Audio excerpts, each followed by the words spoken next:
कल चुनाव आयुक्त ज्ञानेश कुमार जी की बात को सुन के लगा कि उनका नाम दरअसल अज्ञानेश कुमार होना चाहिए। अज्ञानता की बातें की उन्होंने। या तो वो मूर्ख हैं या जानबूझ के मूर्ख बन रहे हैं, या वो हम लोगों को मूर्ख समझते हैं। ऐसी ऐसी बातें, ऐसी ऐसी तर्कहीन तथ्यहीन बातें उन्होंने की, हम लोग सुन के हैरान हैं। उनसे जो सवाल पूछे गए उसका एक भी जवाब उन्होंने नहीं दिया। आपने एक महीने के अंदर 25 जून से 25 जुलाई तक एसआईआर में 65 लाख वोट काट दिए बिहार के अंदर, एक भी वोट नहीं जोड़ा आपने। आपने 65 लाख वोट काट दिए।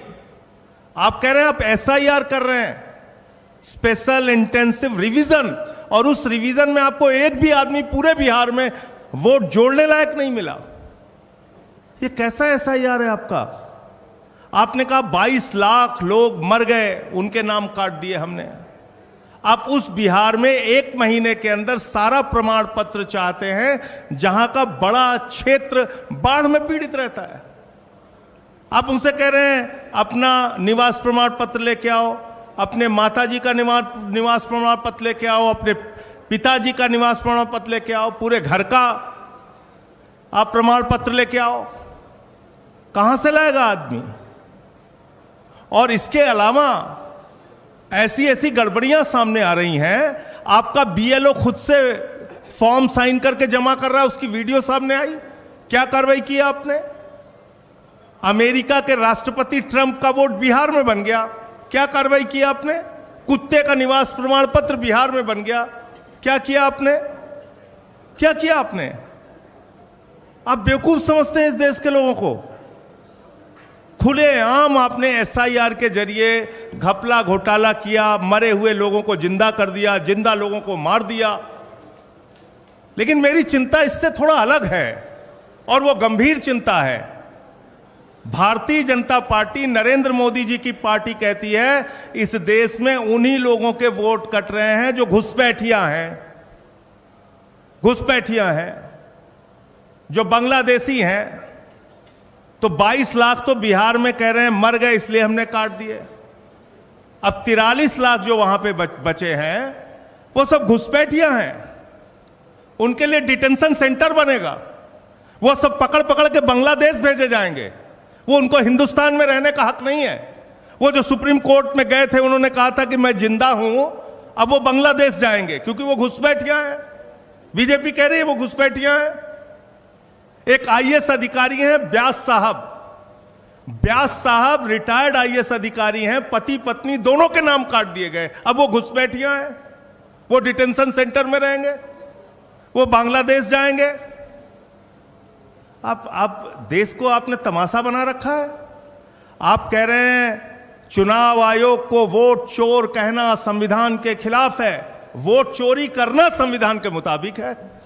वाह भैया, वोट चोर कहना संविधान के खिलाफ है, वोट चोरी करना संविधान के मुताबिक है, वोटर लिस्ट में भ्रष्टाचार करना संविधान के मुताबिक है। आप कहते हैं शिकायत नहीं की गई आपको। मैं दिल्ली का उदाहरण बताता हूं। दिल्ली में केंद्रीय मंत्रियों के घर पे 33 वोट बने, 25 वोट बने, 22 वोट बने, सांसदों के घर में 15 वोट बने। मैं खुद केजरीवाल जी के नेतृत्व में जाके शिकायत हमने लिखित रूप से दे के आए थे हम लोग। कोई कार्रवाई आपने नहीं किया। आपने नई दिल्ली विधानसभा क्षेत्र में 42,000 वोट काट दिए, 42,000 वोट चुनाव शुरू होने से पहले। 14 विधानसभाओं में भारतीय जनता पार्टी के कार्यकर्ताओं ने हजारों वोट कटवाने की एप्लीकेशन दी। ये सारी लिखित शिकायत, मिल के शिकायत, अनुरोध करके शिकायत, बार बार कह के शिकायत हम लोगों ने चुनाव आयोग में जाके की। आज तक कोई कार्रवाई आपने नहीं किया। समाजवादी पार्टी के रामगोपाल जी ने बताया, उन्होंने एफिडेविट पर शिकायत किया। महाराष्ट्र के अरविंद सावंत भाई ने बताया, और तमाम लोग, बंगाल में ममता जी ने बताया कि कैसे आपने फ्रॉड किया वहां पे। लेकिन आप कोई कार्रवाई नहीं करते। फिर कह रहे हैं कल की प्रेस कॉन्फ्रेंस से ज्यादा तो मुझे हंसी परसों का उनका चिट्ठी देख के आई। उनका जो लेटर आया सामने, उसका पॉइंट नंबर 7 में पढ़ रहा था। कहने लगे साहब गड़बड़ी हुई है, लेकिन राजनीतिक दलों ने हमें नहीं बताया कि गड़बड़ी हुई है। तो मैंने कहा ये तो वही किस्सा हो गया कि एक बदमाश थानेदार आया एक इलाके में, उस थानेदार ने अपने सिपाहियों के साथ मिलकर इलाके में डकैती डाल दी। तो फिर वो थानेदार पकड़ा गया। थानेदार जब पकड़ा गया तो थानेदार ने कहा कि साहब इस इलाके के लोगों ने बताया ही नहीं कि डकैती डालना गलत बात है, चोरी करना गलत बात है। भैया SIR आपने शुरू की, वोटर लिस्ट ठीक करना आपका काम है। 2018 का सुप्रीम कोर्ट का जजमेंट है, वोटर लिस्ट ठीक करना सिर्फ और सिर्फ चुनाव आयोग की जिम्मेदारी है। आप विपक्षी दलों को धमका रहे हैं, कह रहे हैं कि ये संविधान के खिलाफ बोल रहे हैं। हम लोग संविधान बचाने की लड़ाई लड़ रहे हैं। मताधिकार एक ऐसा अधिकार है जो बाबा साहब डॉक्टर भीमराव अंबेडकर जी ने भारत के संविधान में दिया और कहा कि राष्ट्रपति के वोट की गिनती भी एक होगी और गांव में रहने वाले मजदूर के भी वोट की गिनती एक होगी। हम इसकी लड़ाई लड़ रहे हैं, हम इसके लिए काम कर रहे हैं। और ये वोटर लिस्ट की गड़बड़ी जानबूझ के आप कर रहे हैं। इसमें आपने कल अपने आप को एक्सपोज किया पूरे देश के सामने। आप कह रहे हैं महिलाओं की प्राइवेसी भंग हो जाती है। वोटर लिस्ट की जब वोट देने के लिए लाइनें लगी होती हैं महिलाओं की, मैंने तो महुआ जी से कहा कि इस बार जब वोट देने के लिए जाना तो किसी मीडिया वाले को अपनी वीडियो मत बनाने देना, क्योंकि आपकी प्राइवेसी भंग हो जाएगी उससे। भाई बताइए, आप पूरे देश का चुनाव दिखाते हैं, कश्मीर से लेकर कन्याकुमारी तक महिलाएं लाइन में लगी हैं, वो आप दिखाते हैं, उनका इंटरव्यू आप लेते हैं, वो आप दिखाते हैं। 45 दिन तक आपके खुद के नियम में आज भी लिखा हुआ है कि आप CCTV फुटेज देंगे, तब प्राइवेसी भंग नहीं होगी। तो इसलिए आपने सरासर झूठ बोला, सीना ठोक के कल झूठ बोला।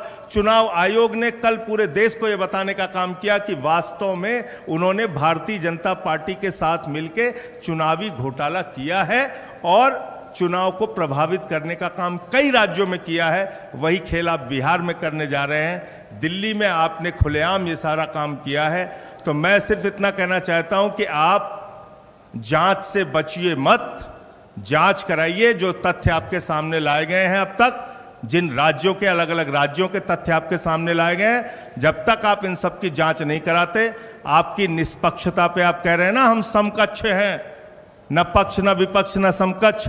आपको अगर अपने आप को निष्पक्ष साबित करना है तो पूरे देश में जहां जहां बड़ी शिकायतें आपके बारे में मिली हैं, आप उसकी जांच कराइए और कार्रवाई कराइए, वरना आपको हमेशा यह कहा जाएगा कि आपके नेतृत्व में वोट चोरी हुई है और आपने घोटाला किया है। धन्यवाद।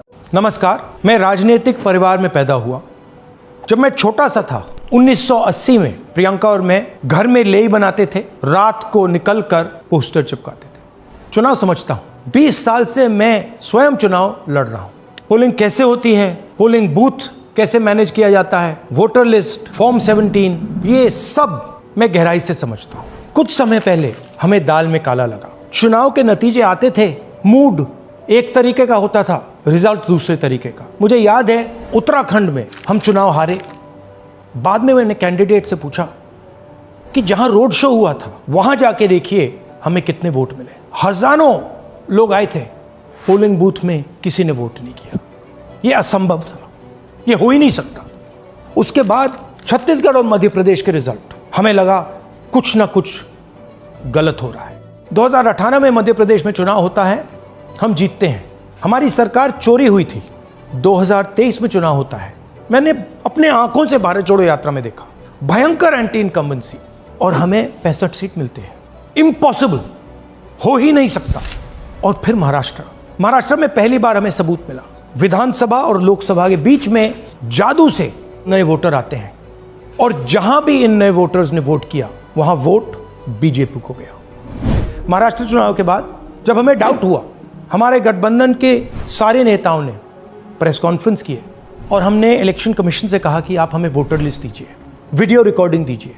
इलेक्शन कमीशन ने मना किया, ना उन्होंने हमें वोटर लिस्ट दी और ना उन्होंने वीडियो रिकॉर्डिंग दी। डाउट हुआ, क्यों नहीं दे रहे, क्या कारण है? तो हमारे दिमाग में सवाल उठा, क्या इलेक्शन कमीशन बीजेपी की मदद कर रहा है?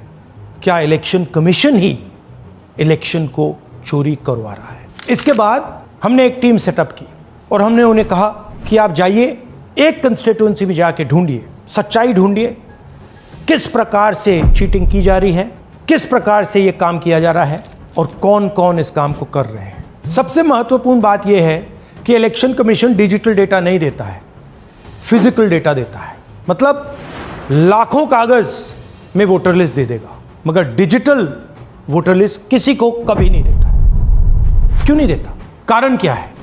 कारण है कि अगर डिजिटल डेटा मिल जाए तो इलेक्शन कमीशन की सच्चाई पूरे देश को पता लग जाए। हमने टीम को बताया, मैंडेट दी कि आप जाके चेक कीजिए, आप 5-7 सीटों पे पता लगाइए कि चीटिंग हुई और अगर हुई तो कैसे हुई। टीम ने हमें एक दिन बताया कि 5-7 सीटों पे ये काम किया ही नहीं जा सकता। क्यों? मैंने उनसे पूछा क्यों नहीं किया जा सकता? उन्होंने मुझे ये कागज दिखाए। ये जो कागज हैं, ये एक लोकसभा के कागज नहीं है, ये एक विधानसभा के कागज है और इन कागजों को हमने मैन्युअली सॉर्ट करना पड़ा और पूरा का पूरा काम जो हुआ है इसमें 6 महीने लगे हैं और एक असेंबली सीट में हम ये काम कर पाए हैं। क्यों? क्योंकि डिजिटल डेटा नहीं दिया जाता। अगर इलेक्शन कमीशन ने हमें डिजिटल डेटा दिया होता तो हम ये कार्रवाई पूरे देश में, हर लोकसभा में, हर विधानसभा में 15 मिनट में करके दिखा देते। हमारे पास अनलिमिटेड रिसोर्सेज नहीं है, इसलिए हमने ये रिसर्च सिर्फ एक लोकसभा में, एक विधानसभा सीट में की। मगर मुझ में अब पूरा भरोसा है कि ऐसी 100 से ज्यादा सीटें हैं हिंदुस्तान में। जो यहां हुआ है उन सीटों में भी हुआ है। और याद रखिए, अगर बीजेपी को 10-15 सीटें कम आती तो आज नरेंद्र मोदी प्रधानमंत्री नहीं होते, इंडिया गठबंधन की सरकार होती। जांच ने 5 तरीके की चोरी पकड़ी है। डुप्लीकेट वोटर, जिसका मतलब एक वोटर के नाम वोटर लिस्ट में अनेक जगह आ रहे हैं। फेक एड्रेस, मतलब एड्रेस है ही नहीं या फिर house number 0। Bulk voter in single address, मतलब एक छोटे से घर में 40, 50, 60 लोग रह रहे हैं। इनवैलिड फोटोज, छोटी सी फोटो है या फिर फोटो ही नहीं है और वो जो छोटी फोटो है वो दिखती भी नहीं है। कौन है, किसका चेहरा है, नहीं पता लग सकता। Misuse of form 6। Form 6 first time voters के लिए होती है, मतलब जिनकी एज 18-20 साल की हो, मगर वोटर लिस्ट में 90 साल के लोग फॉर्म 6 का प्रयोग कर रहे हैं। चुनाव में 6,50,000 वोटर थे, उसमें से 1 लाख चोरी के थे। अब मैं आपको 5 उदाहरण देता हूं। यह देखिए गुरकीरत सिंह डांग, इसका नाम 4 अलग अलग बूथों पे आता है। यह कैसे हुआ और क्यों हुआ? एक और उदाहरण, विशाल सिंह, वाराणसी में वोटर लिस्ट में नाम है और बेंगलोर में 2 बार वोटर लिस्ट में नाम आता है। क्या ये वाराणसी में वोट कर रहे हैं या बेंगलोर में वोट कर रहे हैं या दोनों जगह वोट कर रहे हैं? एक और उदाहरण देखिए, हाउस नंबर 0। तो आपने कभी सुना है हाउस नंबर 0? हमने तो नहीं सुना था, मगर बेंगलोर में हजारों हाउस नंबर 0 हैं वोटर लिस्ट पे। हाउस नंबर 35 की कहानी सुनिए। छोटा सा घर है, ज्यादा से ज्यादा 4 लोग रह सकते हैं, मगर इस 35 में 80 लोग वोटर लिस्ट में रजिस्टर्ड है। ये ईआरओ ने कैसे अप्रूव किया, क्यों अप्रूव किया, पता लगाना है। अच्छा, अब ये देखिए वोटर लिस्ट, इनकी फोटो देखिए, या फोटो है ही नहीं या फिर छोटी छोटी फोटो है जो दिख नहीं सकती। इन वोटर आईडीज पे वोट दिया गया है। अब मैं आपको बताता हूं शकुन रानी की कहानी। फर्स्ट टाइम वोटर बनी है, 70 साल की आयु है। एक बार फॉर्म 6 का प्रयोग किया और उसके कुछ ही महीने बाद दूसरी बार फॉर्म 6 का प्रयोग होता है। 2 बार इनका नाम वोटर लिस्ट में आता है और फर्स्ट टाइम वोटर की लिस्ट में आता है। ये फर्स्ट टाइम वोटर हो ही नहीं सकती। तो क्या शकुन रानी जी ने वोट किया या किसी और ने शकुन रानी जी के लिए वोट किया? ये ही छुपाने के लिए सीसीटीवी का डेटा हमें नहीं दिया जा रहा है। और ये शकुन रानी जी अकेली नहीं है, ऐसे हजारों लोग हैं जिन्होंने फॉर्म 6 का प्रयोग करके 2-3 बार वोटर लिस्ट में नाम डाला है। हमने पहले इलेक्शन कमीशन से इलेक्ट्रॉनिक वोटर लिस्ट मांगी थी, सीसीटीवी फुटेज मांगी थी। उन्होंने अपना काम नहीं किया, हमें नहीं दिया। फिर हमने अपना इन्वेस्टिगेशन कराया, आरटीआई भरे और हमारे पास डेटा आया। भाई और बहनों, सच्चाई यह है कि हिंदुस्तान में इलेक्शन कमीशन और बीजेपी मिलकर इलेक्शन चोरी कर रहे हैं। ये पूरा का पूरा सबूत ब्लैक एंड व्हाइट में आज हमने आपको दिया है। इलेक्शन कमीशन जानता है कि हमने उनकी चोरी पकड़ ली है, इसीलिए एसआईआर आया है। ये एसआईआर जो है इंस्टीट्यूशनलाइज चोरी है। इलेक्शन कमीशन खुलकर बिना डरे बीजेपी के साथ मिलकर चोरी कर रहा है। और ये जो एसआईआर है, इसका लक्ष्य गरीबों का जो हक है, उनका वोट जो है, उनसे चोरी करने का है। मैं आपको एक और बात बताना चाहता हूं, इस पूरी इन्वेस्टिगेशन में हमने वोटर एडिशन को देखा है, मगर जितना एडिशन होता है शायद उससे ज्यादा डिलीशन होता है, सबट्रैक्शन होता है।